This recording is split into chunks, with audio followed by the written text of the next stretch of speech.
What is going on, everybody? It is the Going Over Big Time podcast. I am Mike Charlip, once again joined by my co-host Alan the Fantastic, and today we're here to discuss a couple of topics. Um, so I guess a little background to this, like the way me and Alan, this is kind of connected. So because I just wrote an article for sltdwrestling.com. First article I've written in like 3 years. First thing I've written at all in 3 years. And that's actually how we met, because during the pandemic, Ty was looking for people. Ty Ledson of the SLTD Roundtable was looking for people to write on the website.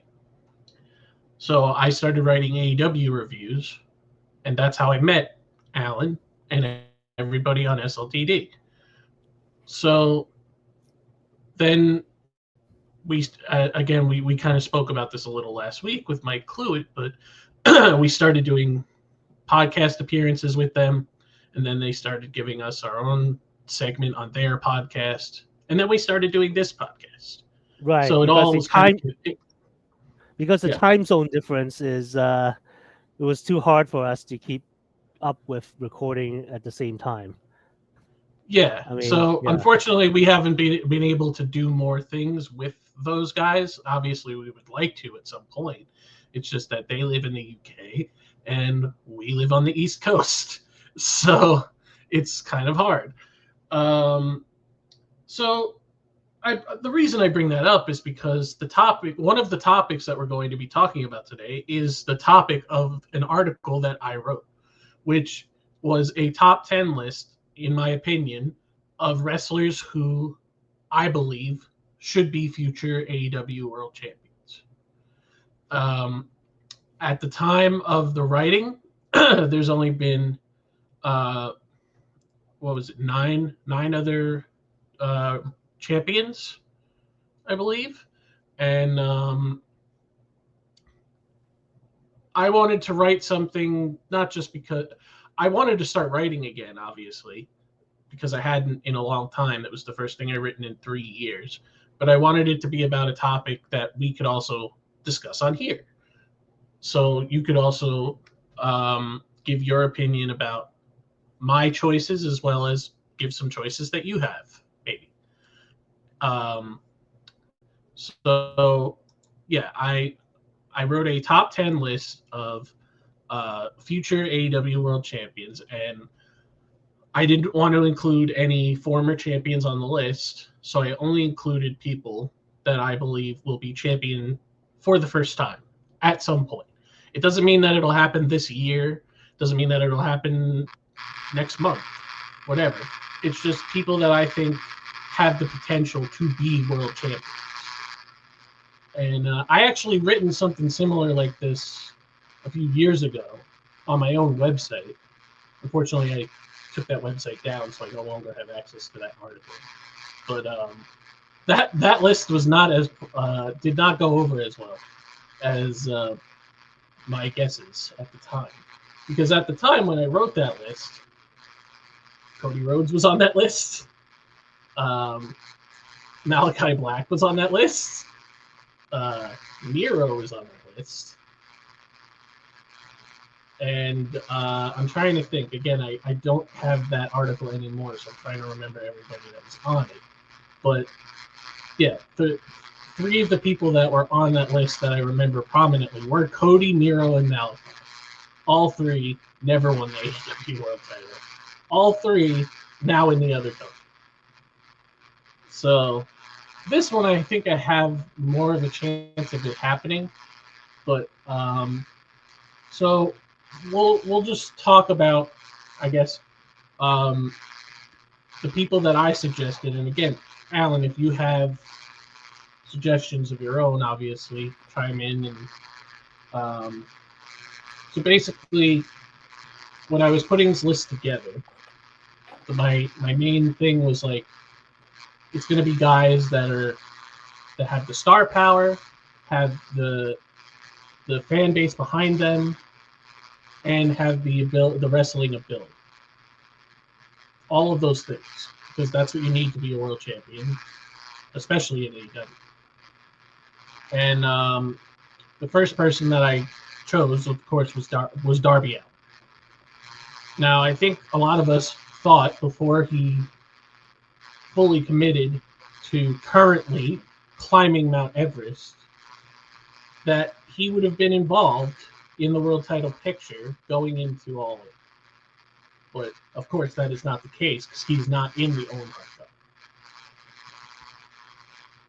Cup. So, Alan, how do you feel about Darby Allin possibly being a world champion in the near future? I think it's gonna happen. I think it's only because he took a real life journey to climb Mount Everest, and thoughts and prayers to Darby Allin that he'll make it back safely. Yep. It was only because of this thing he's doing in real life that kind of just put his track towards AEW on the world title on a bit of a pause. Because really, if you look at the whole Death Rider storyline, it's really kind of like not really making sense. And the only thing that will conclude this whole thing is if Darby Allin comes back and becomes world champion and takes it from Mox. Because we haven't seen the actual world title since Mox beat Danielson for it back in Wrestle Dream. So yes, that was last October. And of course, we've talked about numerous times in the past how Darby Allin was kind of at the center of all of that when he had earned a title shot at Grand Slam, and he just decided to put it on the line against Moxley. And the only reason that was happening was because supposedly Bryan Danielson was not going to be cleared to compete, and then he ended up wrestling anyway. So that didn't make a lot of sense. But then when Bryan Danielson lost the belt, Darby ended up being at the center of the aftermath of that. And it just kind of derailed from there because Darby either was injured, doing other things, or only making sporadic appearances because he was preparing to climb Mount Everest, which he is currently on his expedition climbing the mountain. He also recently posted a video of him being setting a record for doing a kickflip on a skateboard at the highest altitude. But I think once he returns, hopefully, fully healed up and ready to go back in the ring and is back in ring shape, I have a feeling that he'll be involved in the ending of the Death Riders, or at least the Death Riders angle. But there's no doubt in my mind that at some point, maybe not this year, but in the near future, he will be a world champion. Yeah, look, you've got like 3 people here that I think are AEW originals that will eventually become world champion.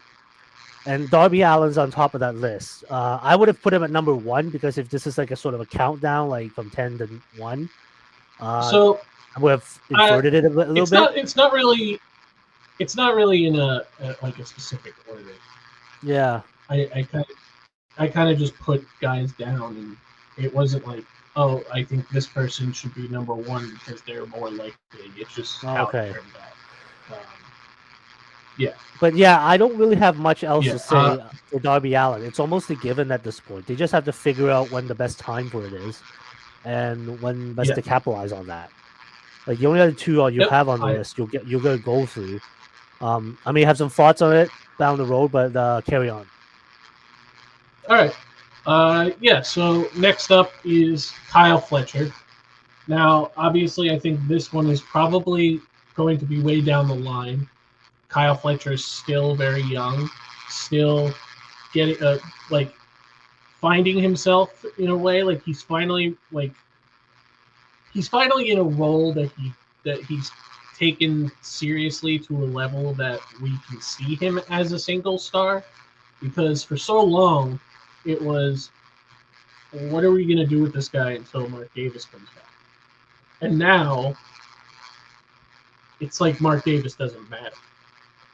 It's like Aussie Open is just done, and Kyle Fletcher is just on this upward trajectory.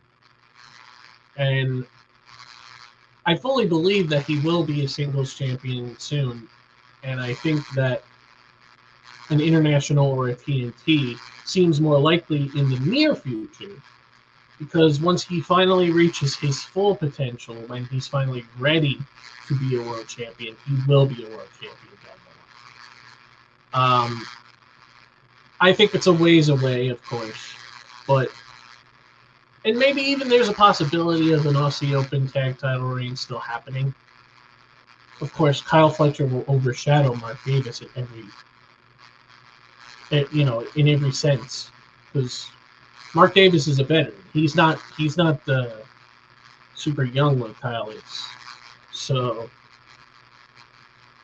and he's going to be on and off feuding with Will Ospreay for the next decade. So, I think that obviously Will Ospreay, who we will be discussing later, probably has a long-standing feud with Kyle Fletcher for years to come. Well, what do you have to say about that? Yeah, at first when Kyle Fletcher became a singles guy after his partner was injured, thought you'd just be kind of a guy, sort of a mid-carder, but they've really repackaged him, I think, definitely since the heel turn and the alliance with Don Callis. This whole Proto Star thing. Like, he's got the look and stuff, so it's like, I mean, he's already a singles champion. He's already won the Ring of Honor television title, and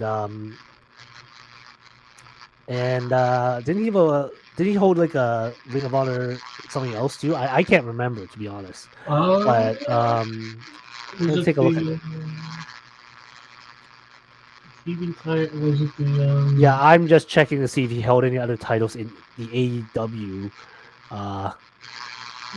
No, he did not. Ring of Honor Tag Team Champion. Oh yeah, he was a former Ring of Honor Tag Champion with Mark Davis. Yeah. But it was just Ring of Honor. But yeah. At some point it's gonna happen. But I don't know whether they do it with a mid card title first before like have him become a world champion. Yeah. I think Kyle would become a mid card title holder while he's still as a heel, and then he will eventually. I think he will win the world title as a babyface somehow. Yeah, I don't know why. I could see that. Yeah, because this Don Callis thing is gonna split up eventually. Of course, right? All groups have a shelf life, and right now Kyle's kind of in a transitional period.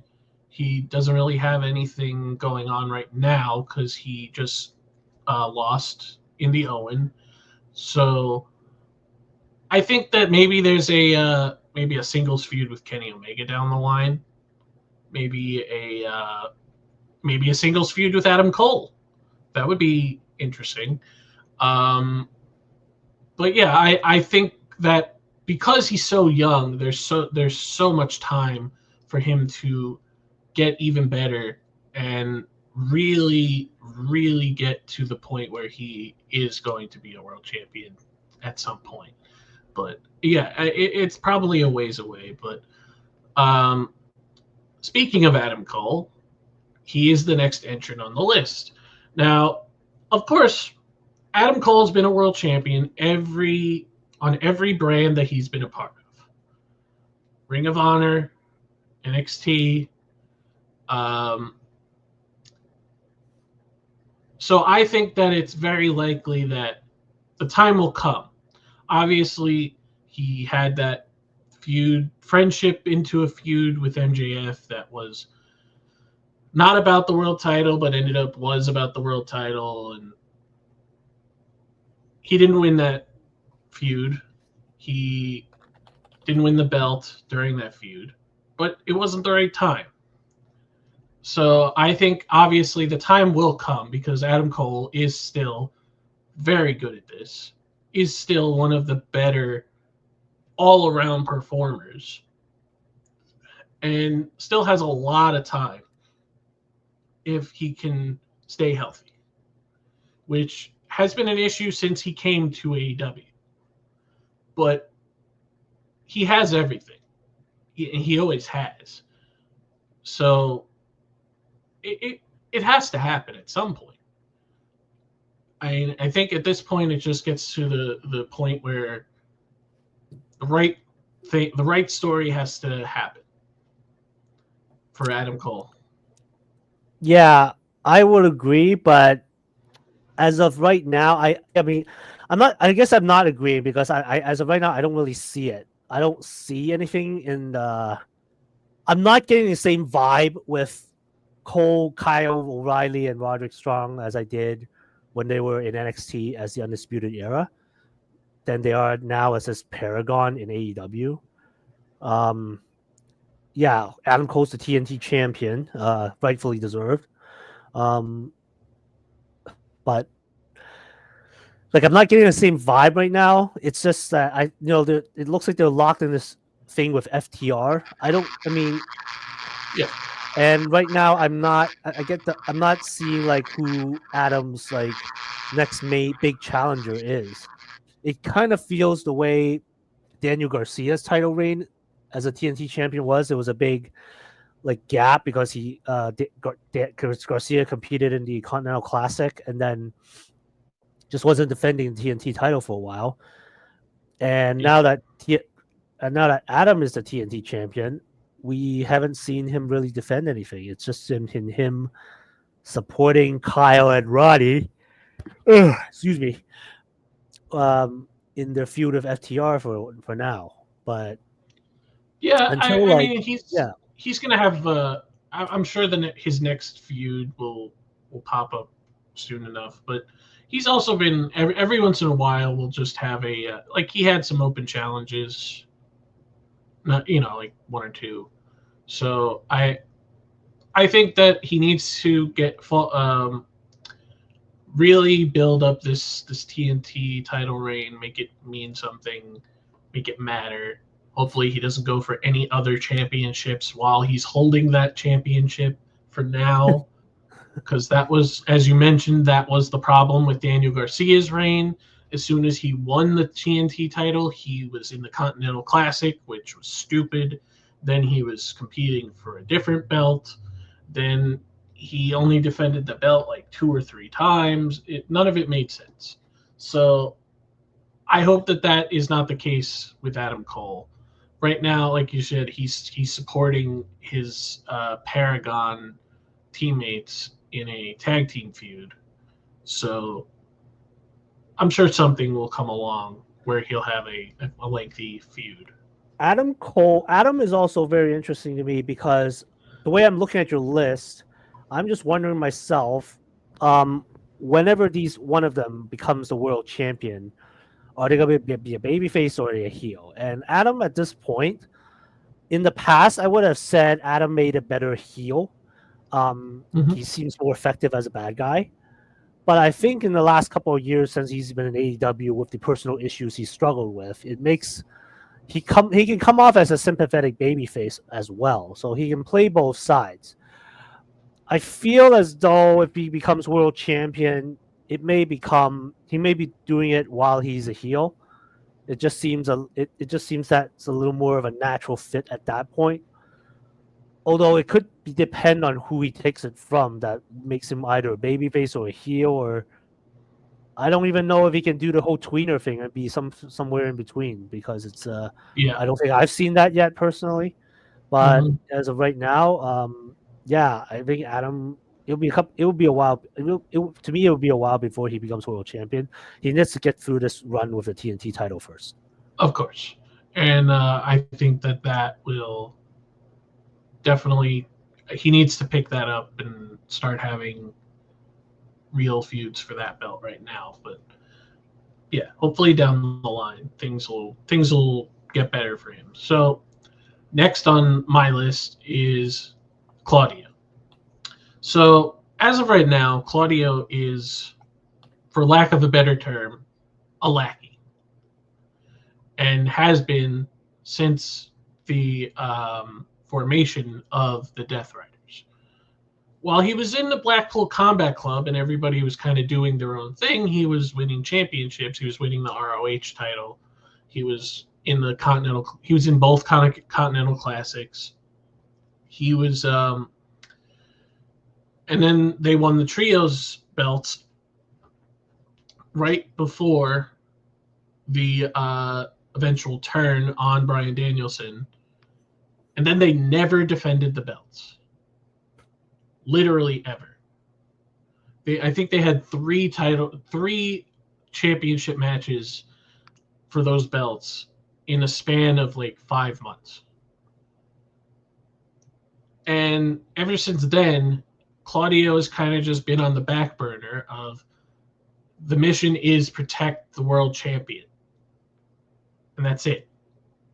But the Death Riders is not going to be forever. Eventually, the Death Riders is going to end. And eventually, Claudio is going to be on his own. And I think that is where he will finally get back into his element of being one of the best workers in all of wrestling and showing off his strength that a lot of people don't have. He's probably the strongest person in all of AEW. And still has great matches. Still kills it. And I think that once the Death Riders ends, the time will come. And let me just mention that there's been this thing going around in wrestling in general where they like, for a title reign to matter, it needs to be like a year long. I don't think that's the case for a lot of these people. Not all world title reigns need to be over a year. You can have a 4-month title reign that means something. I mean, The Rock never had a world championship for more than 5 months. Ever. And all of his title reigns mattered. And I think that guys like Claudio and some of the other guys that we're going to talk about, the same thing. They don't, if they just giving them the rub of being a world champion is enough. Sometimes it doesn't need to be 7 to 12 months for it to matter. It matters because you got to the top. So that's how I feel about if Claudio were to eventually become the world champion. He doesn't need to have a reign that lasts forever. He can have a short reign where he has a lot of defenses and looks strong in those defenses. And that's what I see for Claudio if he ever becomes a world champion. Yeah, I would. And then using what I just said earlier, I think Claudio will do this as a babyface. Like we're looking at probably something like almost like a bi-weekly title defenses, right? Every 2 weeks, maybe even every week, depending. And yeah, I'm thinking of like Eddie Edwards in TNA. He did like this every week. He was going to defend the title. It was during the pandemic era, so his reign lasted like maybe a month, maybe 2 months, but it felt like it was impactful. No pun intended. But yeah, you could do something like that with Claudio, who's a bit of a shooter at this point. So you want to have stuff that it's like very, I wouldn't want to say blood sporty type, but it's kind of sort of like that, like a reign where. Well, and we've seen him, and you bring up Bloodsport. We've seen him have matches like that. He wrestled Josh Barnett. Yeah. On AEW. So he's capable of those kinds of matches for sure, and he is definitely fits the mold of like like somebody who can adapt to all styles. Claudio's always felt like that kind of person to me, so that's why he deserves it too. All the work that he's done in the last few years, especially. Um, Claudio's always been the guy that's in there to make others look good, and he does that better than anybody. But he deserves it at some point, in my opinion. All right, so next up is somebody that unfortunately is hurt right now and is probably going to be hurt for a while. But the next person on the list is Orange Cassidy. Now, I don't need to tell you why Orange Cassidy deserves a world title, right? Just look at his international title reign, where he defended that belt more than anybody's defended any belt on a US show. Mm-hmm. He like redefined what it means to be a fighting champion. And he also proved a lot of naysayers wrong, because there was a lot of people, and there still are a lot of people who don't take him seriously because of his gimmick. And that's because he's doing his job. That's the point of the gimmick. to get people to think that he's not very good at wrestling. And then he proves that he is one of the best. We've seen him have great matches with Moxley, with so many people on this roster.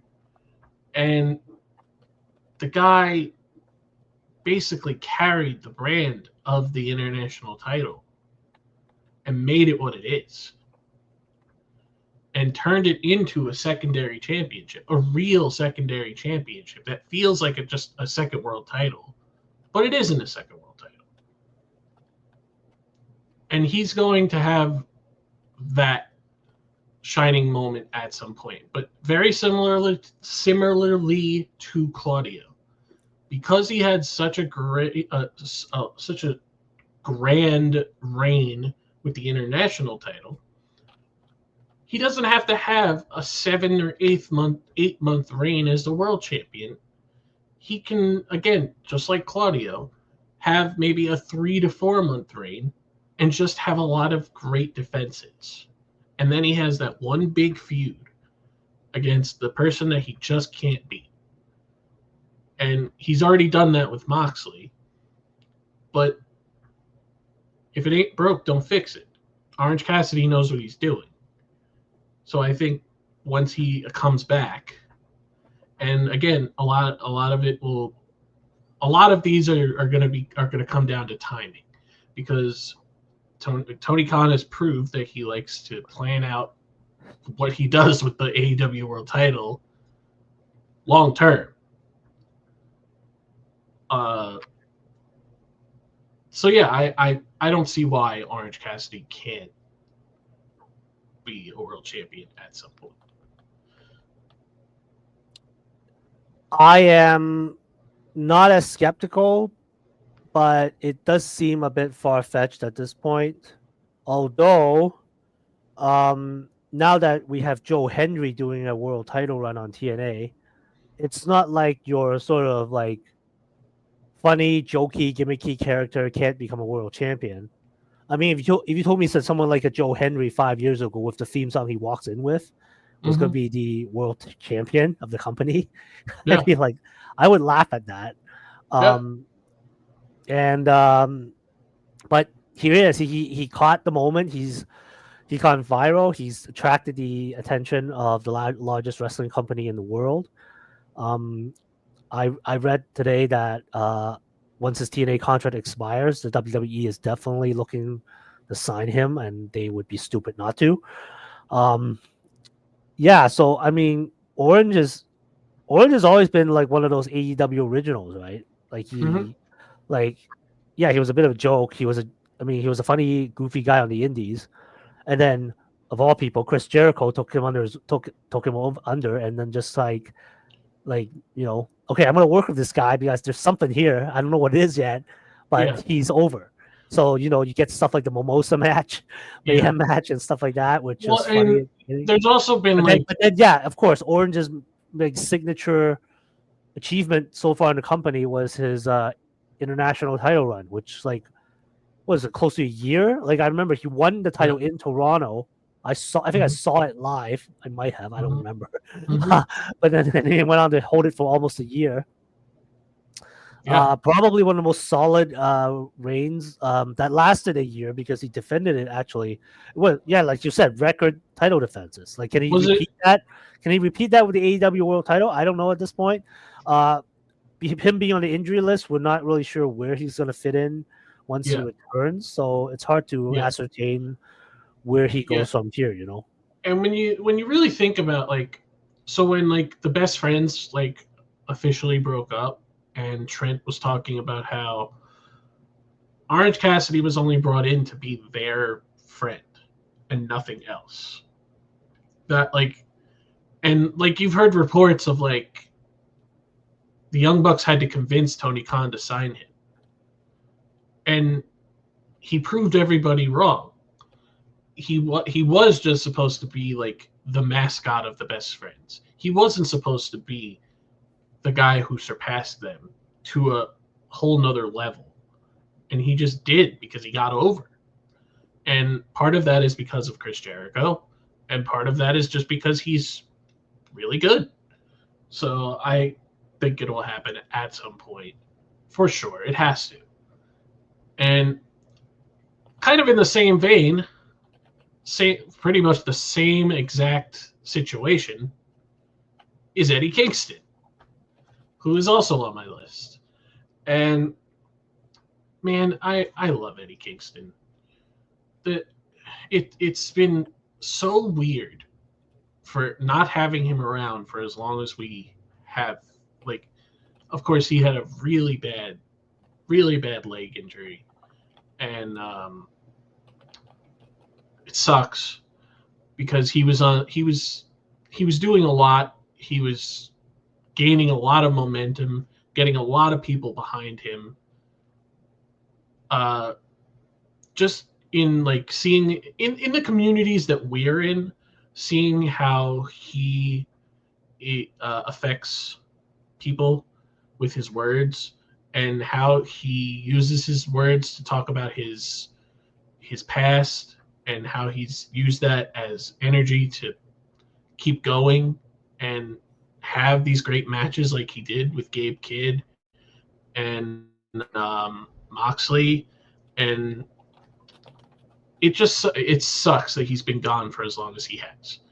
And I think if he hadn't have gotten hurt, he'd be in the discussion for somebody to beat Moxley because of their history, because of their um, relationship. They're like best friends in real life. And yeah, it sucks because Eddie Kingston would have been great to have around for all of this, especially since he would have made it better in many ways. But and there's no timetable of when he's going to be back, but there's no reason in my mind that when he is back, he's not going to lose his support. He's gonna come back to a huge pop. People are gonna be very happy that he's back, and they're gonna want that for him down the line. I'm not as optimistic about him coming back and being a baby face like that. Um, I would find it much easier to build the story that he's been gone but almost like forgotten. Not that I'm saying he was, but he can spin the narrative that he was. Like, Of course, how long has he been gone? Like a year now. I have and lost track of how long he's been away. I mean, broke his leg. That you don't recover that from that really quickly, it's right? it's been almost a year because he was supposed to be in last year's Anarchy in the Arena. Yeah. So, like, I find it more would be more interesting if Eddie Kingston came back as a heel. Like he did a little bit of that when he first showed up, when he was actually feuding with Mox as a heel. So I don't know, maybe he'll come back and like get angry. And I think the perfect foil against for Eddie as a bad guy would be Orange as the good guy. Mm-hmm. Somehow that can work. I don't know how that will work. But I think like I would like to see a Eddie Kingston kind of like Well, flipped on his dark side and see what sort of things that he can spin you around since he's been gone, and like how he can spin the time off from his injury as like sort of resentment so towards to add to that point, yeah he can use all the things that happened. Like his mentor had to retire. His homicide yeah, his mentor had to retire and he couldn't be there for him. That's true. His best friend took over the company that he loves and ruined the world title. And the you mentioned Orange Cassidy. Eddie Kingston is a very old school, like traditional, like Japanese wrestling fan guy, and Orange Cassidy is everything about wrestling that Eddie Kingston hates. So that could be perfect down the line. Yeah, I just miss him so much. He brought so much to the table, and he got people invested on a level that a lot of people couldn't. Like, and he got over to a level where a lot of people didn't take him seriously as a guy in this company. They thought he was just a guy that got signed and was just going to coax along. But that's not Eddie Kingston. Eddie Kingston, when he comes back, whether it's babyface or a heel, the time will be right for him to have a championship reign, and the time will be right for him because he earned it. I think. All right. I don't know. I mean, So yeah, okay. I mean, I still think like it would be a little more interesting to see him do a heel run with the world title. That's just my yeah, opinion. yeah, no, and I would be open for that too. But I still think, even as a heel, the support is still going to be there because people know how much all of this means to him. All right, so the next entrant on the list is kind of, I think, an inevitability at some point. It's Konosuke Takeshita. Now, in the same vein as Kyle Fletcher, as you mentioned, there is a monster babyface running there. Like, as soon as he gets out of the Callis family stuff, he is going to be one of the most over baby faces in all of wrestling. And he's already proven his in-ring ability is on another level. He's already proven that he can hang with literally anybody. He's already proven that he's at the level to be a main eventer today. And I mentioned this in the article, but Kenny Omega is the whole reason that he's here. If it wasn't for Kenny Omega, he wouldn't be here. And that's probably the best endorsement you can get in this landscape of wrestling. And yeah, and he's just been killing it on all stages. He in AEW and New Japan. And it's just crazy how good he is. Like, and he's still getting better. Still, he's going to eventually, once he gets rid of Don Callis, he's gonna be a top star forever, I think, and he's already on his way there. Yeah, Takeshita has this natural charisma Yep. that was already there. I mean, it was there in DDT. It was there in Japan. When he first came in, he looked like a bit of a little. I mean, he was like that Japanese sensation that we didn't know what he would be, right? But he had to turn heel. He had to turn heel in order to get a bit of that personality out. And he's actually very popular in that. Even I mean, he's got the tools, everything. So yeah, in terms of like his own run as world champion one day, he'd definitely do it as a babyface, I think. But yeah, it would have to first step would have to like break away from the Callis family, because at some point that is gonna happen. The Callis family is actually getting quite bloated, to be honest. Like the Callis family went from like losing a couple of members due to injury, and it was like kind of actually like on the verge of almost shutting down, and then suddenly you just picked up a whole bunch of people again, and now it consists of Takeshita, Kyle, Brian Cage. Oh, sorry, Brian Cage is injured, but technically he still is part of it. Lance Archer, Josh Alexander, Rocky Romero, and Trent Beretta. So you've got like 7 guys and Mark Davis. And Mark Davis. I keep forgetting about Mark Davis. You're right. He's so much in the background now. It's almost like he's just furniture that you barely see, right? Yeah. But yeah, that's a big group.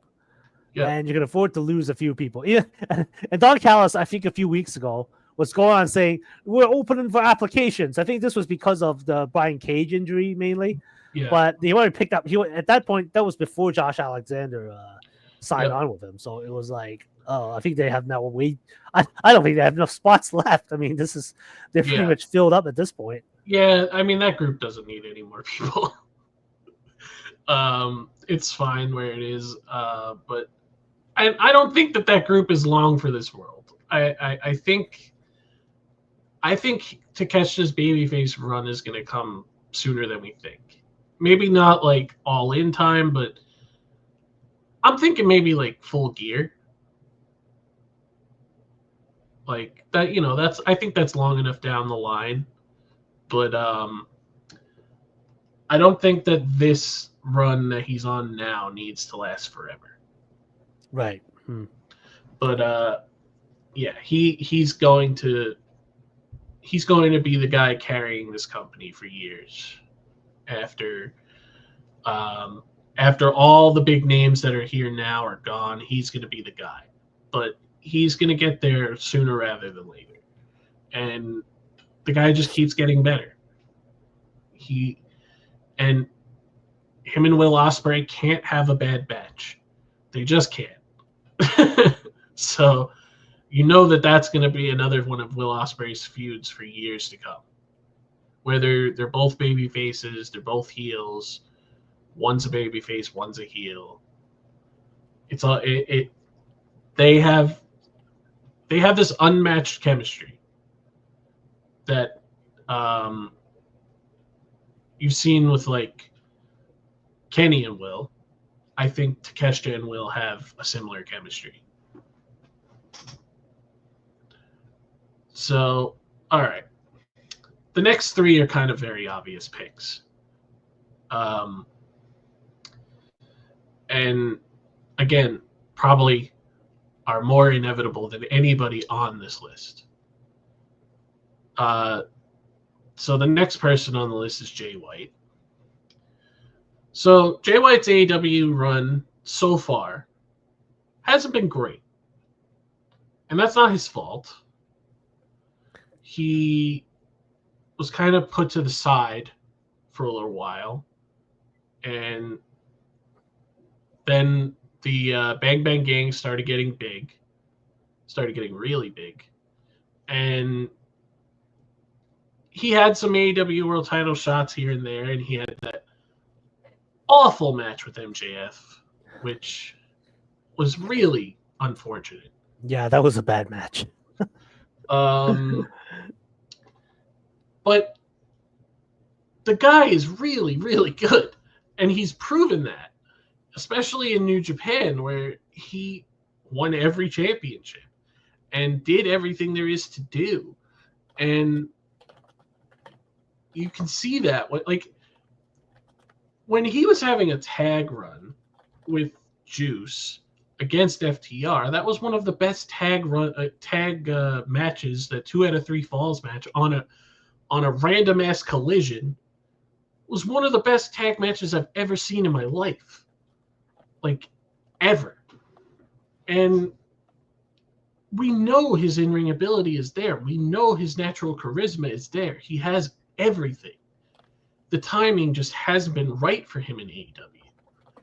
And every single time it looks like he's going in the right direction. Something happens. Juice gets hurt. The Guns get hurt. He gets hurt. And unfortunately, he was supposed to be in the Owen Cup, and he got hurt. And I don't think he's going to be out for very long. And I think he needs to establish a legitimate singles run in AEW because he hasn't really had that yet. He hasn't held a singles championship in AEW. He's only had 2 trios championships to his name in AEW, one in ROH and one in AEW. He needs that big singles win, whether it's TNT, international, whatever it is. He needs that first to really establish himself on the AEW roster as a main eventer, as a singles guy that we know that he is because he proved it in New Japan. I feel the international title would be the kind of fit for Jay White after what we are presuming is the sort of unification of that title and the Continental title. Yeah. We are being teased that that is happening at some point. They probably do need to shelf one of those titles.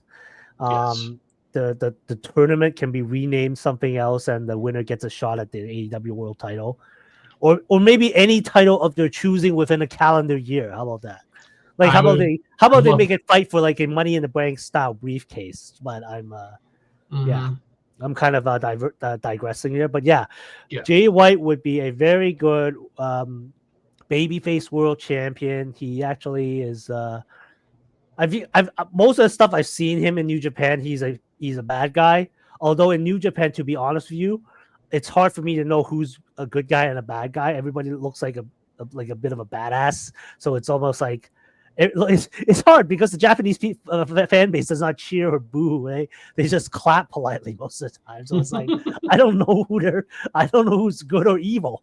But then yeah, I guess gaijins are supposed to be evil, and that doesn't really apply in an American-based promotion. So, yeah, like when he's leading Bullet Club Gold, he's got that bit of that charisma, and people are cheering for him and stuff. So, I would think he would be a much more natural babyface champion. Yeah, and it's got to happen down the line. And there's a lot of matches that he still has to have that he hasn't had yet in AEW. And that Will Ospreay match was supposed to happen at Dynasty.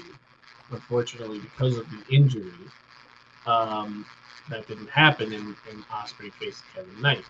And obviously, we talked about on our Dynasty review about how a lot of the matches on that show didn't feel like pay-per-view matches. But Will Ospreay versus Jay White would have felt like a pay-per-view match. That's nothing against Kevin Knight. Kevin Knight is very good, but it's not Jay White versus Will Ospreay. So yeah, I can't wait for Jay White to get back, and he needs to have that one big singles feud that really establishes him as a main guy in AEW, and he just hasn't had that yet. All right, again, another one that is probably very inevitable at some point. Because why wouldn't the greatest world champion in the history of Japanese wrestling be a world champion in America? Kazuchika Okada. Probably the greatest Japanese wrestler to come out of the New Japan dojo, or at least one of the best.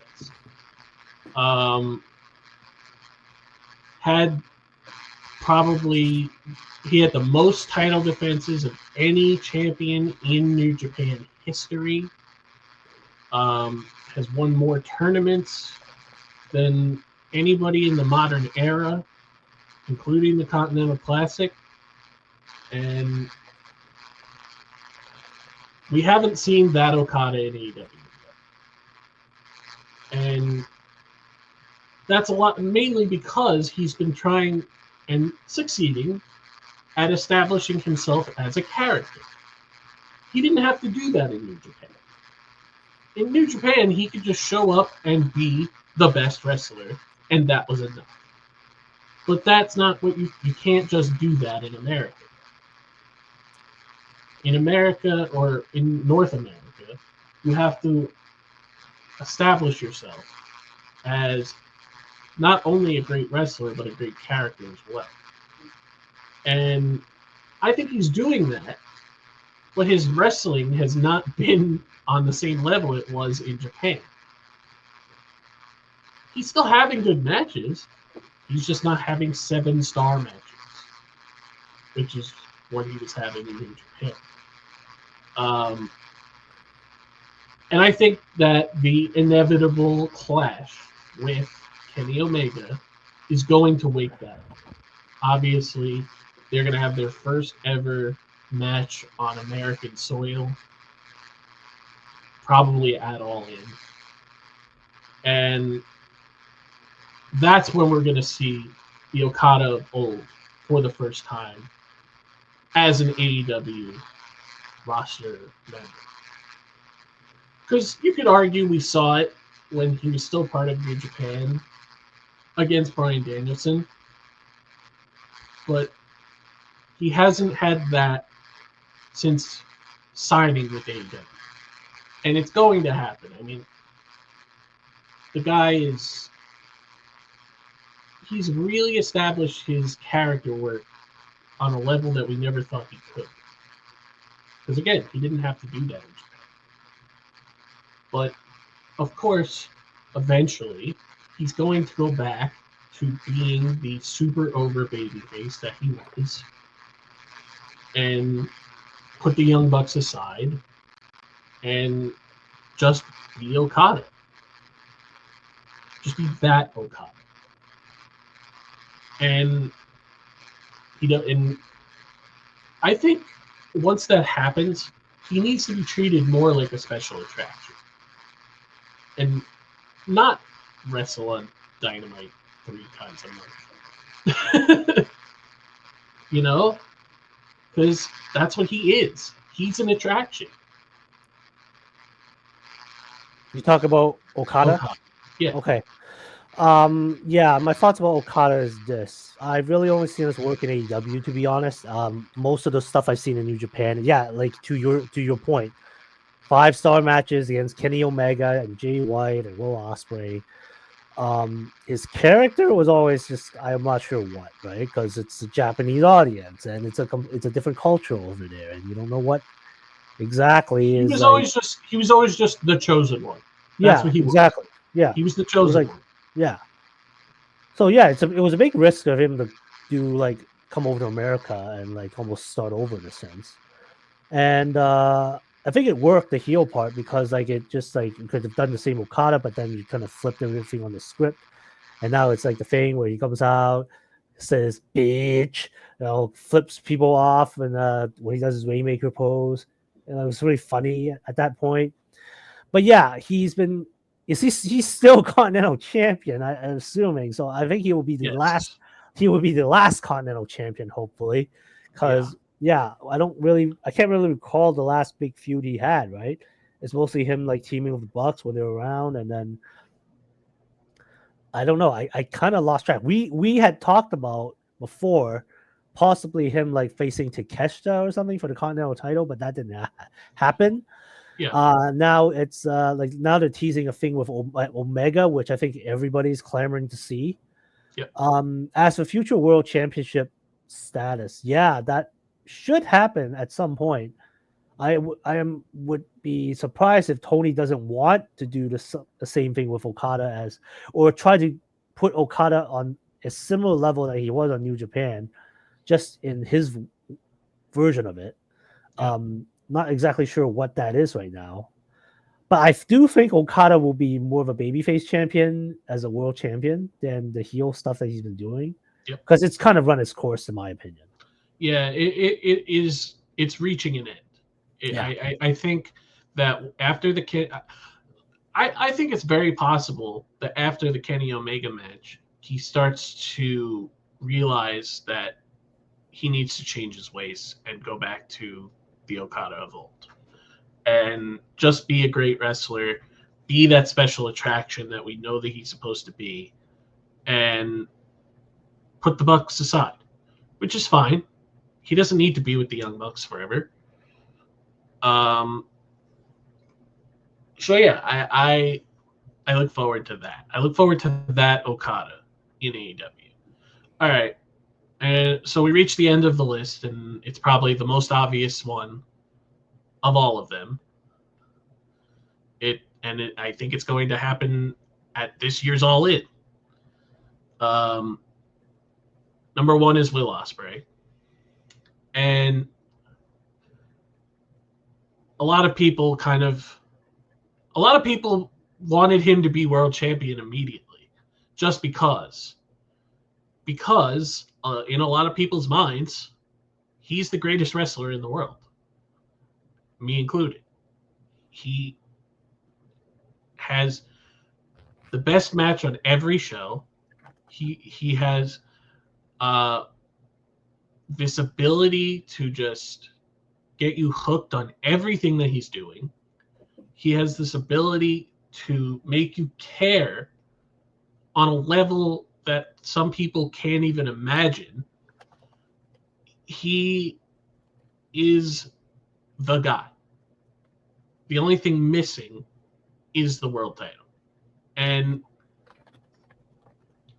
I think that was something that Tony Khan probably thought about immediately. As soon as Will Ospreay even considered signing with an American wrestling company, Kenny Omega, Tony Khan had to know this is a guy that's going to carry our company. This is a guy that can carry any company and be the best wrestler and be the best champion and be the best everything. Because in my opinion, he is the best everything. There's nobody on the level of Will Ospreay. Nobody, in my opinion. And he's in the finals of the Owen, as we predicted.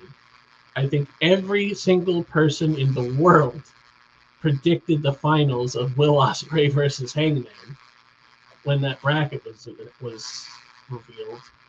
And honestly, it could go either way because of the Swerve stuff and because of the Young Bucks stuff. I really think that it's going to be Ospreay.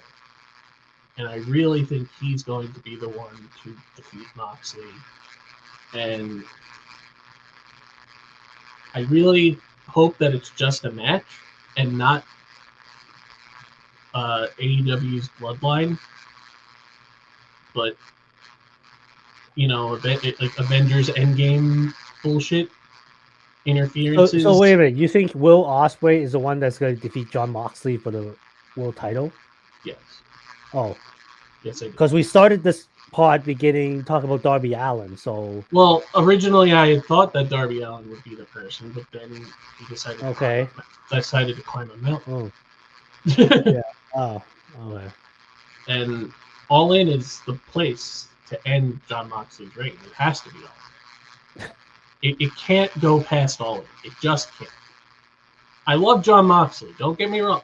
So I have said this before on numerous occasions on this podcast or off of this podcast. Jon Moxley is one of my favorite wrestlers ever. This Death Rider stuff needs to stop. It's turning a lot of people off, to him in particular.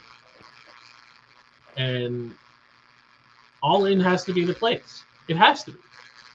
And even though it would make more sense for it to be somebody like a Darby Allin or, Bryan Danielson, but it's not going to be Bryan Danielson. So it has to be Will. If not him, not Hangman. I don't think you can wait any longer for it to be WF. Because a lot of people are going to be upset if Jon Moxley does not lose that belt at all. Because we all know that's where it's going. It has to be. He's not going to lose to sorry, everybody. So we're recording this before Beach Break. Samoa Joe is not winning the world title on a random ass Dynamite before Double or Nothing. Sorry. I know a lot of people would love that, and I would be okay with it if it happened. It's not. It's got to be Will Ospreay. Or at least it's got to be the person that wins the Owen. And we're down to two, Ospreay or Hangman. And I really think that Hangman is going to be involved with Swerve and the Young Bucks. So I think it's inevitable that we get Hangman and Swerve teaming up against the Young Bucks at all. So it's got to be Ospreay. Your thoughts? Yeah, I mean, I don't have really that much to add now that you bring it up. Yeah, these Ospreys, it's either him and Hangman. I mean, the finals of the Owen are coming up at Double or Nothing. Winner gets a title shot at All in Texas in July. So, if it's not Will, then I don't know what else you're doing. Are you really waiting for Darby? That would it's such a, providing that knock on wood that Darby's back by All In. Like if it's another thing where it's like Ospreay comes up short, there's more Death Rider nonsense, and there's this Moxley retains. Does then Darby come back right at the end of All In and then takes out Moxley and then establishes himself as the next contender, and then we have to wait until Wrestle Dream a year after Moxley won the title? Is that what we're really doing? I hope not. I love Jon Moxley. I've kind of settled myself into the mindset at this point. If that's what's happening, that's what's happening. I'll be fine if Will wins the title at All In and then faces Darby. And then we'll have I don't know. Like you said, you don't need to have someone win the world title and keep it for a year. Will could have a short title reign as his first. Yeah. Maybe give Darby, a homegrown guy, the kind of the spot he deserves, and then Will can win the world title again down the road. Yeah. Maybe even as a heel. I don't know. But it's hard for me to think of Will Ospreay as a heel at this point. His theme song is very baby face inclined. Everything about him is over. Yeah, it's over. Everything. It's I don't know. His music is over. Everybody sings it. It's one of my favorite theme songs ever. I love it. So that was the list that I put together. Do you have any anybody on your radar that you think should be on this list, or just in general, who do you think? Is there anybody on the roster right now that you think is going to be a world champion at some point that we didn't mention? I am surprised that Bobby Lashley did not make this list, because as great as he is with the Hurt Syndicate and being a tag champion, the guy is still, even though I know what his age is, looks like a guy that can be world champion. Now, maybe that's just a bit of the WWE inclination towards me. The kind of model of a world champion in the big E was always big guy with muscles. And yes, Bobby was a former WWE champion. I'm not saying that every former WWE champion should become world champion automatically in AEW. Mm-hmm. But Bobby has the right package and all that stuff. And once guys like a Cedric Alexander or someone else joins the Hurt Syndicate and becomes available and be kind of Shelton's partner in a sense, it's time to put the Rockets on old Bob and give him a bit of a singles run. I mean, they're teasing certain stuff down the road against MJF at this point because, like, I think MJF's going to be part of the Hurt Syndicate, and it's going to be a whole thing. It's going to get comedic at some point, even. But at one point, it's MJF's nature to turn on a group that he's part of, or take it over, or just, you know, be a scumbag as that he is. And then, we're going to see a bit of a Bobby Lashley singles run. So, yeah, maybe Bobby Lashley will get a world title run at some point. I mean, does the man want to retire? I don't think so. He doesn't look like he should. I mean, that guy looks like he can wrestle. The guy looks like he can wrestle until he's 65. So I'm like, I mean, if he's looking that good at 48, we sometimes sure. Okay, now you said his age. So yeah, Bobby Lashley is 48 years old. Yeah, he looks 35 at this point still. It's crazy. Yeah, and I think him and Shelton are the same age. Pretty much, yeah, they are. I mean, you also forget that I think MVP, he also is around the same age. I think. Shelton is going to be 50 in July. I think P is already 52 at this point, or 53. I can't remember. Bobby is going to be 49 in July. Yeah. Actually, Shelton Benjamin's birthday is 5 days before Bobby Lashley's birthday. Well, fantastic. Yeah, right. That's funny. And MVP, MVP doesn't wrestle all that. Well, he's not actively wrestling that much anymore, but even as late as like the last run of the Hurt Business / Syndicate, he was actually doing a couple of matches, right? So yeah, he's going to be 52 this year. Yeah. Like I just guessed. So yep. So yeah, it's crazy. I cannot believe that Shelton Benjamin is going to be 50. I almost forgot that P did a Bloodsport match with Josh Barnett recently. So that is a thing that happened. Yes, that's a thing that happened. That is a thing that happened. It was actually very good. I enjoyed it. I mean, MVP has that. He's almost. I think he's a black belt. So in jiu-jitsu. So it makes sense. But I could honestly, if Bobby Lashley wants to wrestle for 15 more years, he can have a world title reign in there. And I would not. Yeah, I'm trying to remember. Didn't Bruno Sammartino wrestle into his 60s? I feel like he did. I don't know if he did, but let me see here.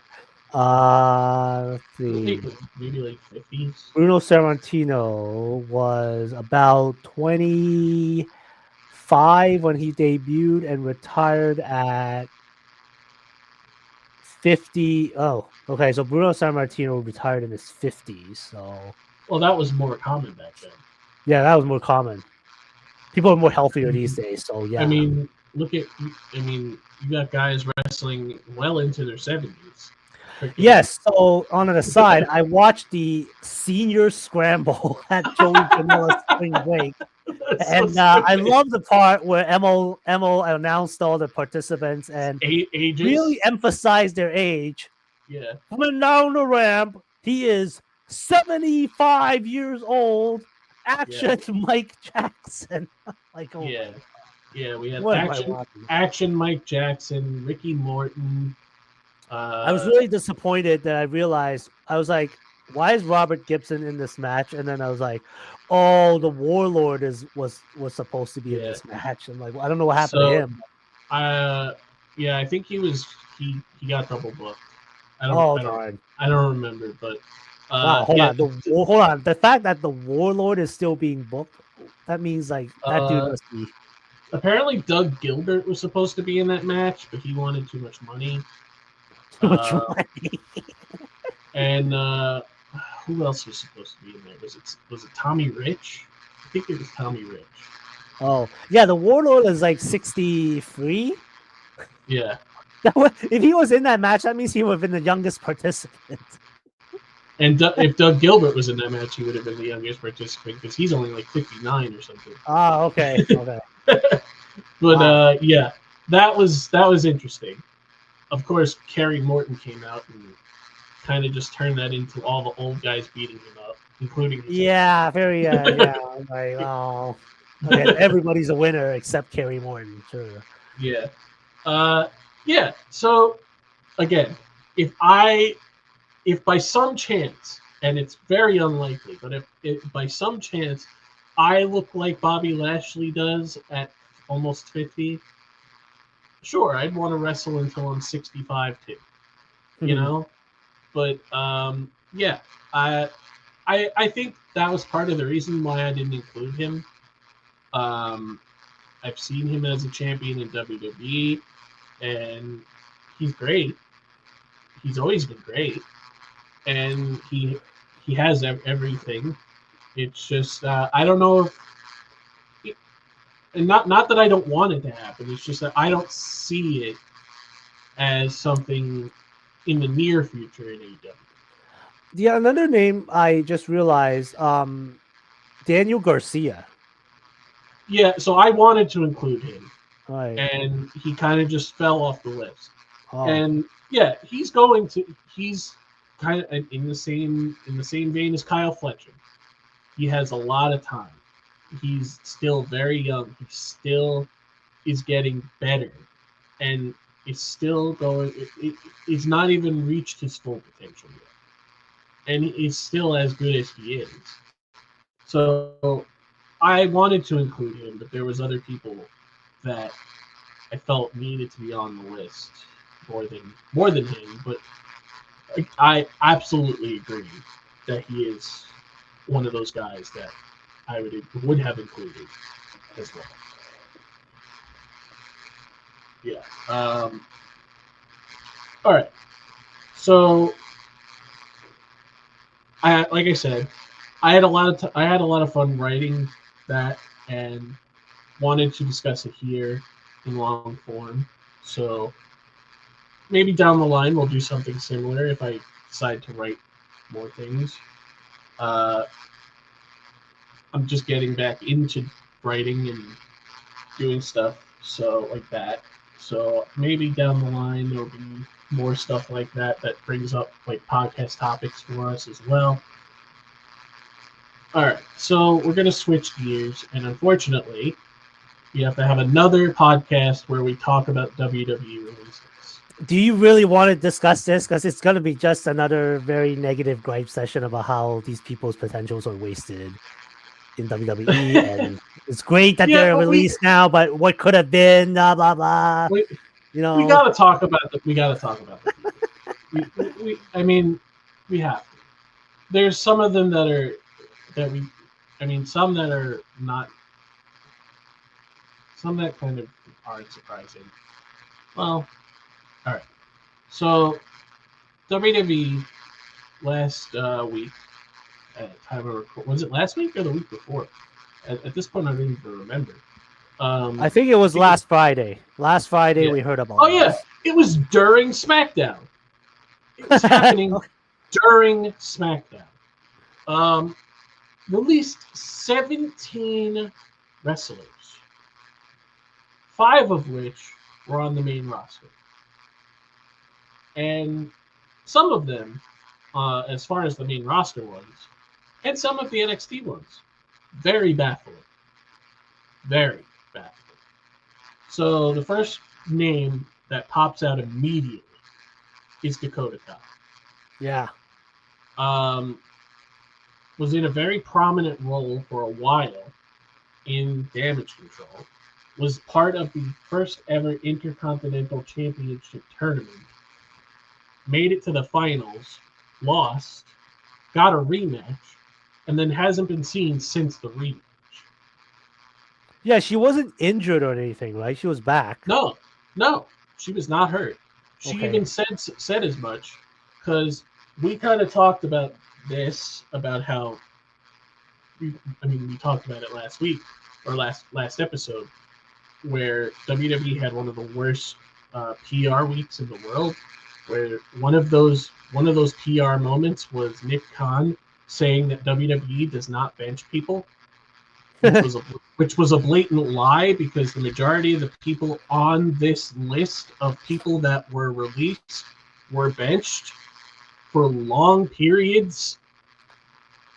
And Yeah, Dakota Kai is either Nick didn't get the memo, which is uh scary, or it was a like just gross negligence on behalf of like an executive understanding the ins and outs of his own company, yeah, because it was also a PR nightmare.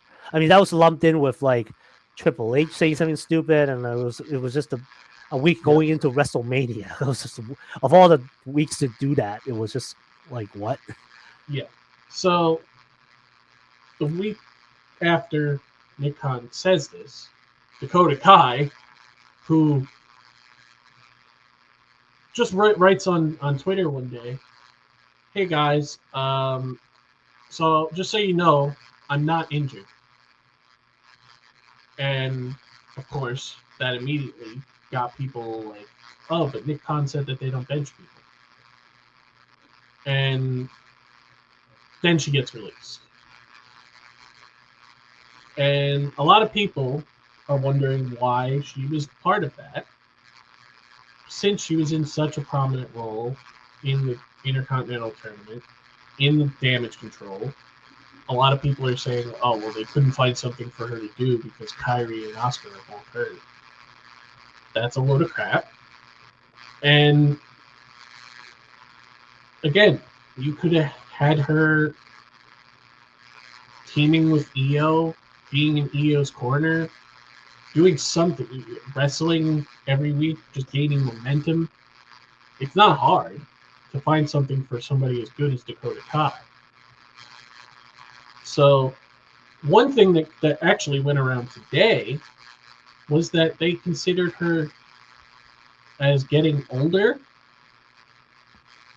on the roster, and that's why she was included, which is ridiculous because she's only 37.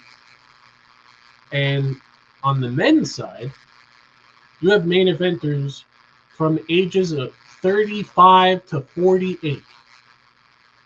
So to call Dakota Kai old is crazy. So I don't know if that's true. Obviously, that just went around today. That's got to be some excuse. I feel like that was made up. There's something that they didn't like about her, or something must have happened. I don't know, but that's a Yeah, really silly excuse, considering like you have like several people that are way older than 37 who are still active on your roster. exactly. I don't get it. That's why that sounds ridiculous.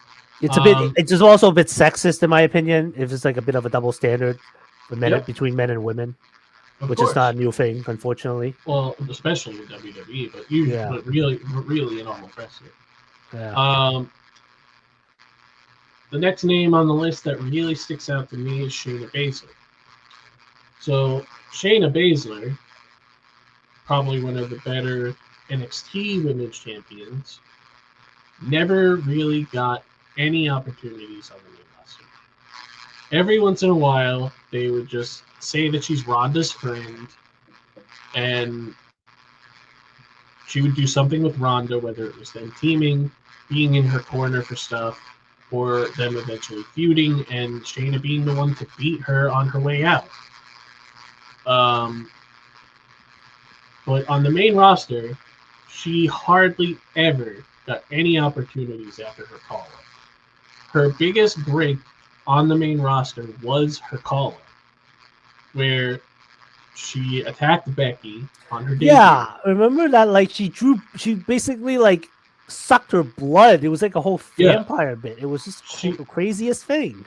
she attacked Becky on her main roster debut. She swept the Elimination Chamber by eliminating every single person to earn a WrestleMania title shot, which unfortunately ended up being in the COVID WrestleMania. Yeah, Um, then she lost, and then Becky announced her pregnancy, and Asuka just won the belt via the cash in because no, Becky. it wasn't even a cash. It was the Money in the Bank ladder match. Yeah, She just she won. took She the won the ladder briefcase, match. and then She and then on Raw they opened it, found out the title's inside. yeah, but Shayna could have just won the belt. Yeah, she was in that too. It's just so. She could have just won the title at Mania. um, So yeah, after that, she was literally in like 5 different tag teams. She teamed with Natty for a little while. She teamed with most recently. She teamed with Sonya Deville, also recently released, and Zoe Stark, who's left in the brain right now. Hopefully, she gets a singles run or some kind. Who else did Shayna team with? She also teamed with Did you say Nia Jax already? no, that was one I was trying to remember. Yes, So yes. I think that was actually the most memorable part of her run that I remember was her teaming with Nia Jax. It didn't look like it was going to work at first because these two seemed so mismatched, and then they added in who is now Sydney Akeem, Reginald. Um, yeah, and there was that weird thing where they were going shoe shopping or something, and it was like uh, Shayna is like bored out of her mind, sitting there to just look at her phone while I think it was either Naya or Reginald that was trying on shit, and I was like, "What the yeah. hell's happening here?" So I mean, they did get like a couple of tag team title runs, but that was it. yeah, she won titles with Ronda and she won titles with Nia, but she also teamed with the Pure Fusion Collective and Natty. So she's had like 5 different partners, all of which didn't last very long. I think the Pure Fusion Collective was the one that lasted the longest, and they also did the least. And it was such a confusing name, to be honest. Yes. And it's like that entire group is basically dissolved because all the members have been released. Almost all the members. Yeah. Zoe, except for Zoe. Yeah. So yeah, it's just crazy to me that you couldn't find something for Shane.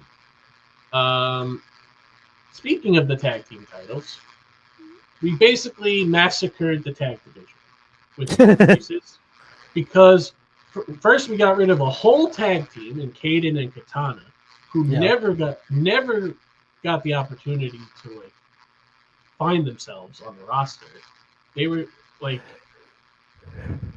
there could have been something there with those two. They just never got to show it. They were just very athletic best friends who liked to party. That was their thing. And they never got anything after that. They would disappear for multiple months at a time, randomly win the tag titles, then lose them almost immediately, and then disappear again. So then you also got rid of Gigi Dolan, who was in a group in NXT, and Shotzi, whose contract actually expired and just wasn't renewed. So that's another group gone. Jakara Jackson, who admittedly not the best wrestler in the world, but she was getting a lot better and was part of one of the better teams on the NXT brand. So you don't watch as much NXT as I do. It was really fucking weird. So Jakara, along with her partner Lash Legend, yes, they were contending for the women's tag team titles. But even before that, they were part of a group with Noam Dar and Oral Mensa called Metaphor. Yeah. 4 is the number 4. Mm-hmm. Noam was injured, so the group was kind of like split up after a while. Noam came back recently as the surprise opponent for Lexis King's Heritage Cup. And in a normal standard match, Noah won back the Heritage Cup. And then afterwards, they did a backstage segment where the group was together once again, and they decided to split up amicably. So you know how like factions usually split up like by violence, but no, they just decided that Oral Mensa is now on Evolve of all things. No one won back the Heritage Cup, and then they would just decided to mutually agree to part ways and just pursue their own careers. And they all had a nice little group hug and a nice, lovely parting of ways. But man, if I knew that Jakara is going to be released 3 days after that, it was just so. I would like you would have looked at that. That was Jakara's last thing that she did. Was to break up with her friends. And Oral Mensa. I think I almost Oral Mensa was released too, wasn't he? Yeah. Oh my god. And then Yep. I think I didn't see the whole segment, but I think the last thing they showed was just Noam Dar sitting there alone with his Heritage Cup, and it's like, so it's just all me now. At least they kept Lash Legend, like that woman that she should be staying there. Well, yeah, She could Lash be Legend. she's got the whole Jade Cargill look, but not the whole Yeah. like strong woman's look on her. Well, But she's already yeah, a she's better. got the She's already Bianca a. look. She's already a better wrestler than Jade Cargill. Yeah. But yeah, I just thought that whole segment was. Now that I look back at it, man, that's really weird because half the people in that segment were released, and it Yep. was like, And jeez, yeah. So yeah, so we got rid of like basically like 4 tag teams in that set of releases. Shayna, Dakota. Oh yeah, and let's not forget one of the bigger names that was very surprising, Cora Jade. just so like they just brought her back for a random tag with Roxanne Perez in that pre-show for what was it? Stand and Deliver. Yep. All the basically all the women that did not win their ladder match for the North American title. Yep. And then Roxanne's like, I need a partner. And then Cora just sees up behind her and say, hey, looks like you need a partner. Want to be friends again? Because the last time I heard that they were were fighting again, or so it was just really confusing. She just showed up for that, and then now she's gone, and then now she's fired again. Yeah. And And then she had a small run in TNA. Yeah. A very small run where she was teaming with Tessa, which is unfortunate for her. Well, looks like Tessa's here to stay. She's got a new shirt out. I hate Tessa. Basically, they are embracing the hate. So much so that it's become a marketable merchandise. I mean, there's who else is? I've lost track of the people that were released at this point. It's all like right. So wait, Braun Strowman. Are we gonna get to him? Yes, that was who was going to mention next. So, let's not forget, Braun Strowman and Dakota Kai were both released previously and brought back by Triple H, I think. By Triple H, and now they're both gone again. Now, so at this point, it really isn't a Finn's thing. It's more like maybe it's just a them thing, right? And yeah, I'm not sure too much about Dakota, but for Braun, I think it's at this point maybe it's just him now. So a lot of people were saying recently that Braun Strowman is definitely not at the level that he was in like 2017, for example. He's definitely lost some mobility. He's definitely not as athletic as he used to be. He's getting up there in age for a big guy. For a big guy like him, 42 is old, and to be a wrestler, it's a lot harder on bigger guys like him to get around and be athletic. His knees are shot. He doesn't have that thing that he used to have. And there was reports going around that the reason he was released was because he was not worth what he was making. Yeah, he was getting paid too much. Which is very possible. And the problem with that is, like, I just don't see him working out in any other company. So I was reading that. Sorry to interrupt. I was reading that because of these injuries, lagging injuries, and his age at this point, and I don't know why I'm talking about age. I mean, we were just talking about how like guys like Lashley could wrestle till 65, but yeah, physically speaking, Braun is probably not at that level, even though he looks like a big monster. They're saying that we can't sign you to a contract, Braun, but maybe we can just do a thing where in the future, if we need you for like a one-off appearance, why don't we do that? And I think that's reasonable.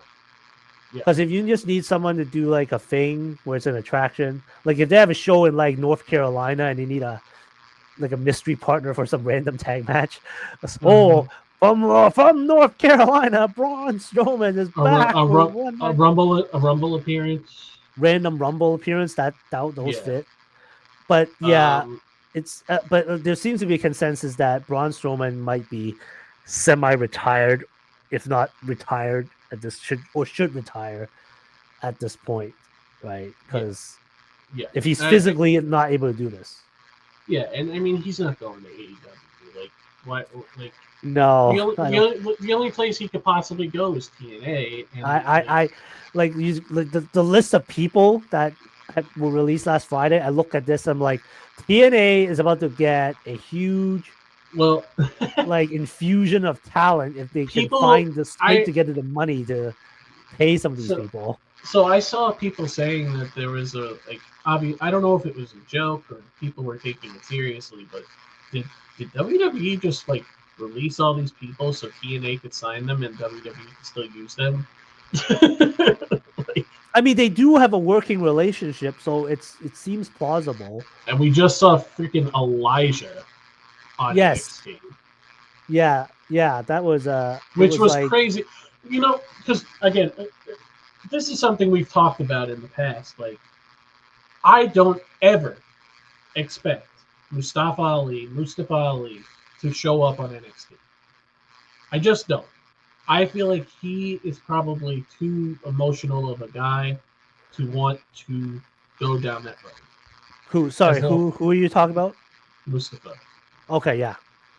I don't see that happening. And part of me thinks that like, why would Elijah want to do that when he was given a lot and then just randomly released for no reason? Like, I don't know.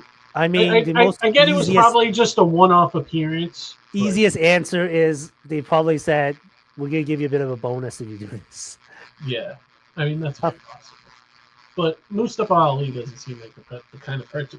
Oh, excuse me, the kind of person that would accept that.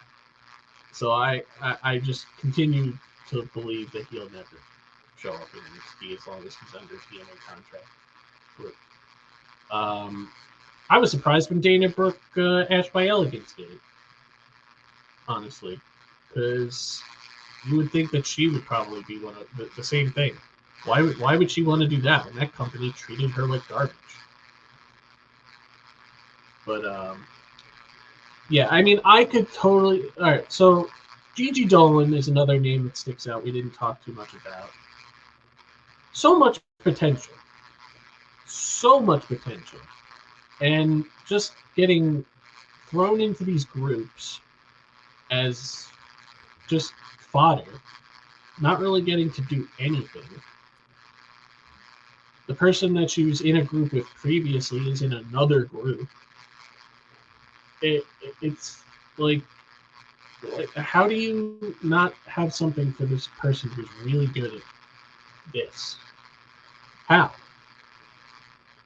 I could totally see her in TNA. I mean, not only Gigi, but Shotzi was also released. Or yeah, no, she wasn't released. Her contract was not renewed.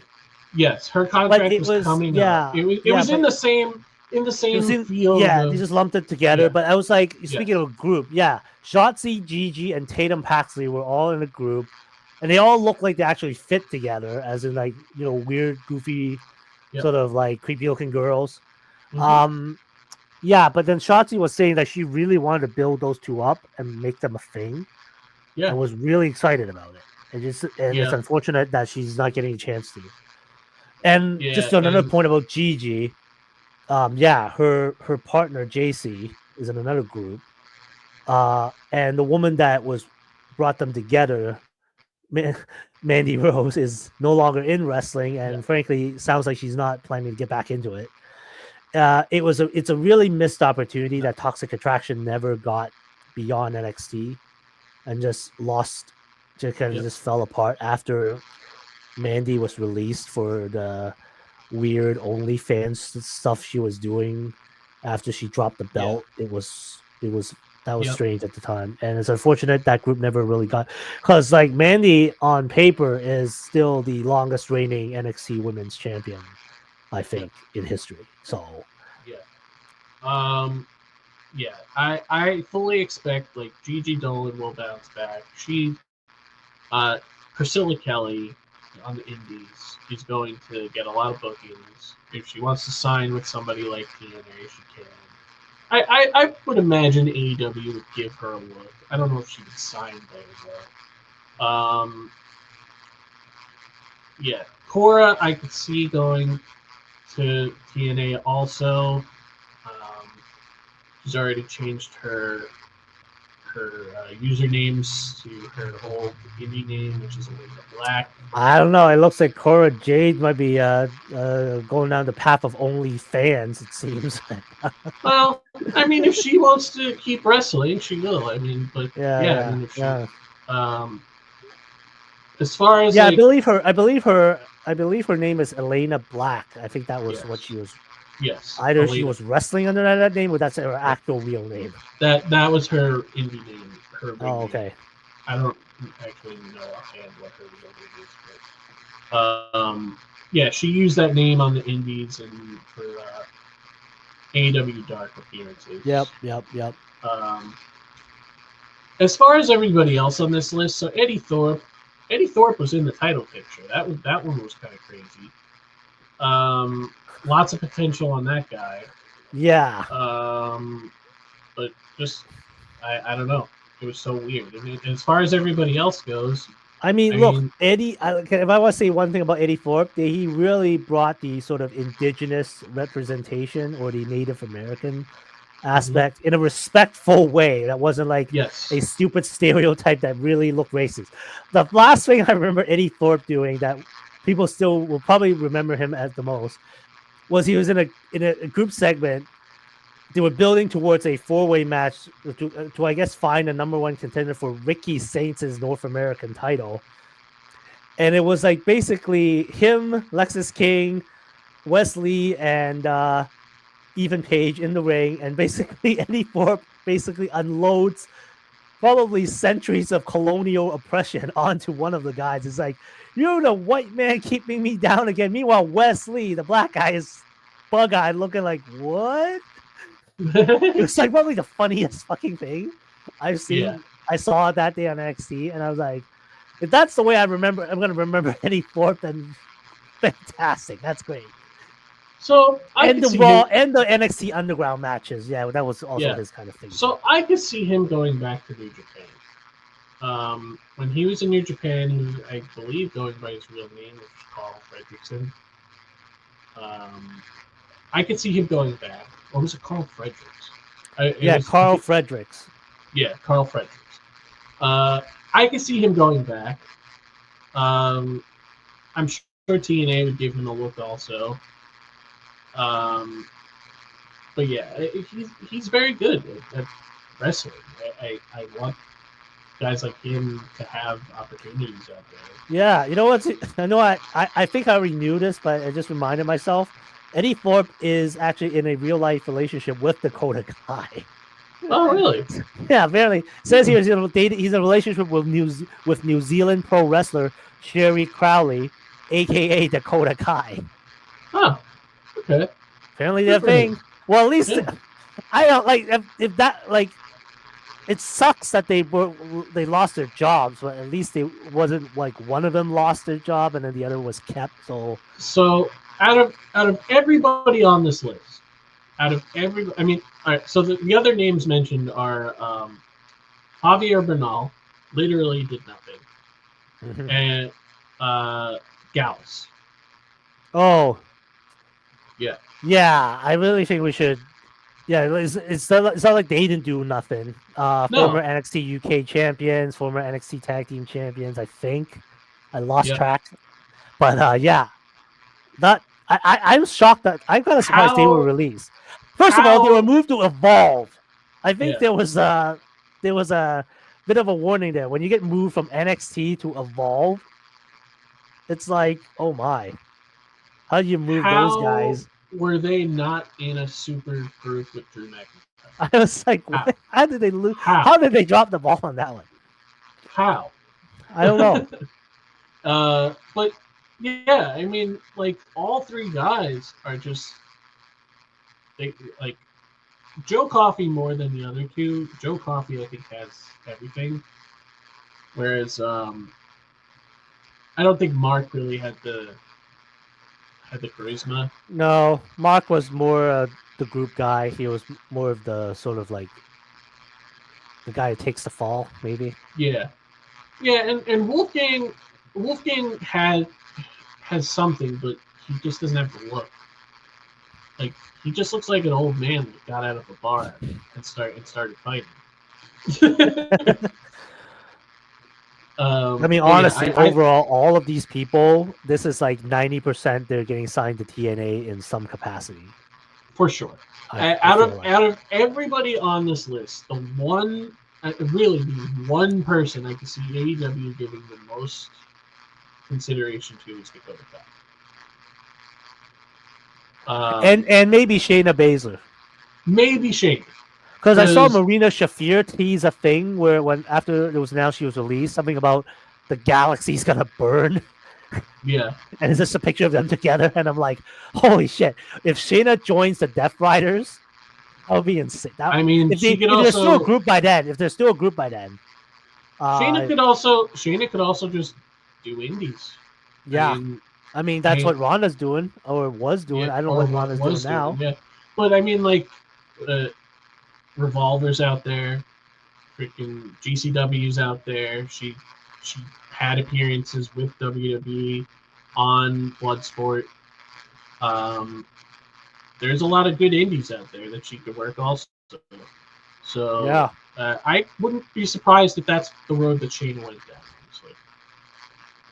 Maybe she doesn't want to be tied down anymore. Maybe she just wants to have freedom to go wherever she wants, and just wrestle. Because clearly that's all Shayna wanted to do was wrestle. Because she's really good at it. And yeah. And she's, I mean, what, 42? But still just in great shape ring wise. And yeah. I mean, she has that relationship with Josh Barnett. And yeah, I could see her just killing it on the indies, to be honest. I don't think Shayna needs to sign somewhere. She can make one-off appearances, maybe in TNA and AEW if she wants.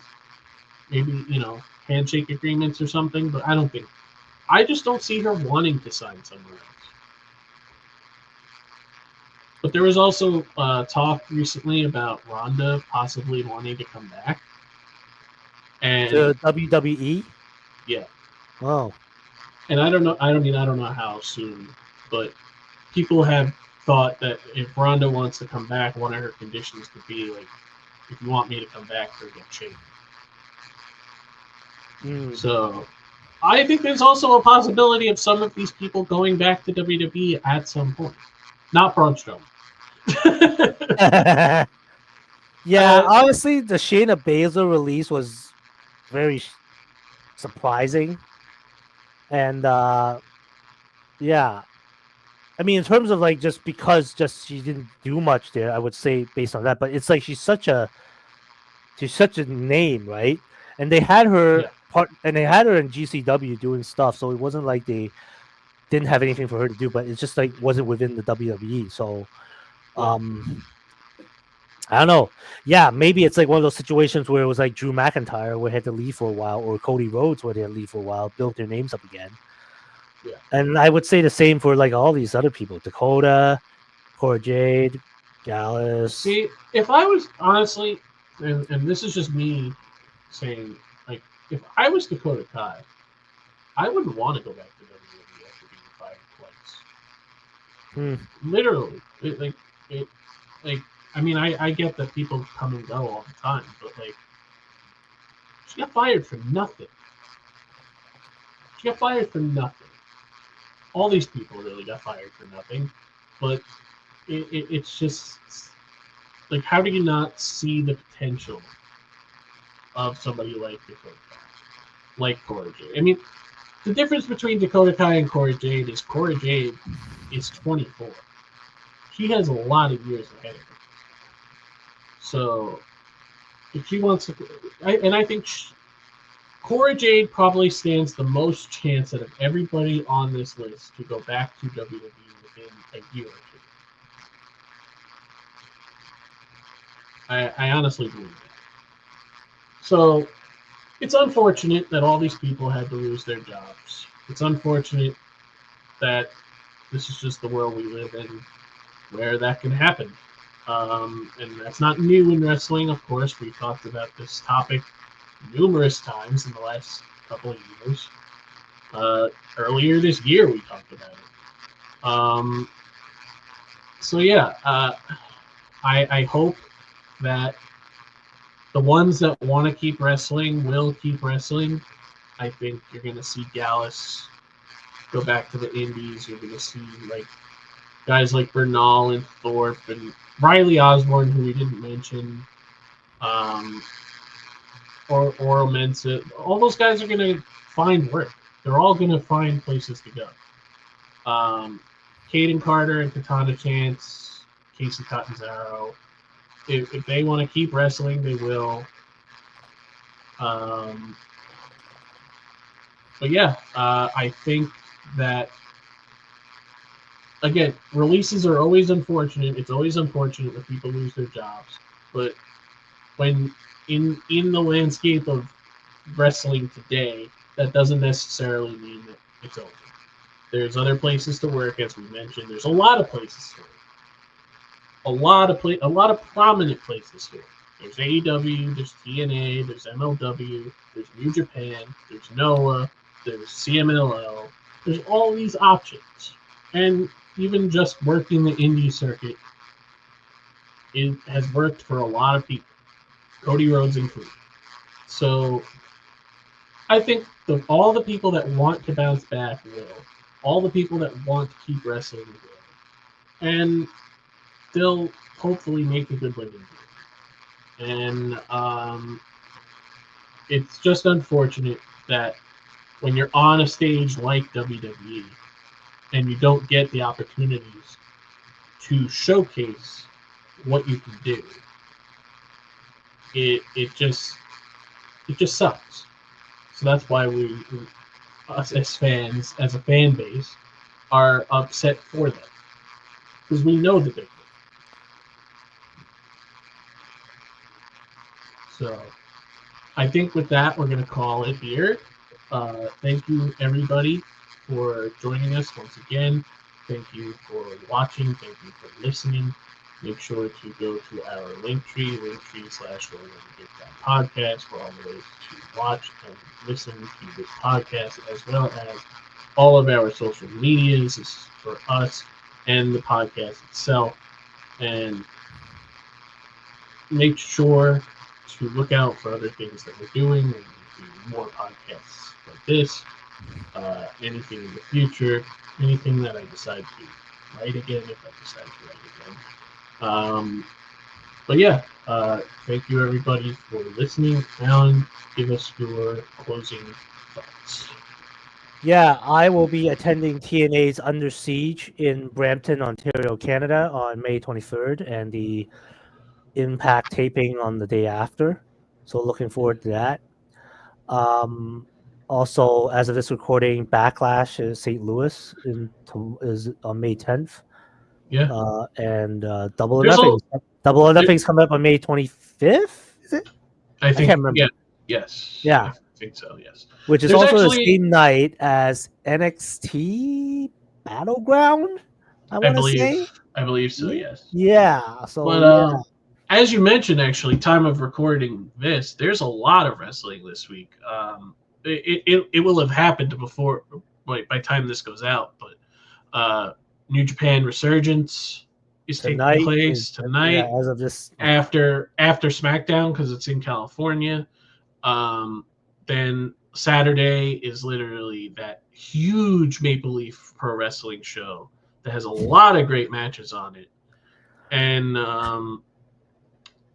of course, Backlash, as you mentioned, on the same exact night. And yeah, just as we say all the time, watch the wrestling you want to watch, not the wrestling that everybody tells you to watch. Watch what you enjoy, and just enjoy wrestling.